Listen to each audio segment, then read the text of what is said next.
যদি আপনি কোনো মুসলমানের সাথে কথা বলেন, তাহলে একটি বিষয় নিশ্চয়ই খেয়াল করবেন, তারা প্রায় একটি শব্দ বলে, আলহামদুলিল্লাহ।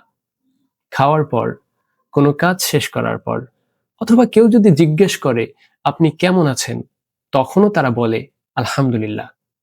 কিন্তু কেন মুসলমানরা এত বেশি আলহামদুলিল্লাহ বলে? আলহামদুলিল্লাহ এর অর্থ হলো সমস্ত প্রশংসা আল্লাহর জন্য।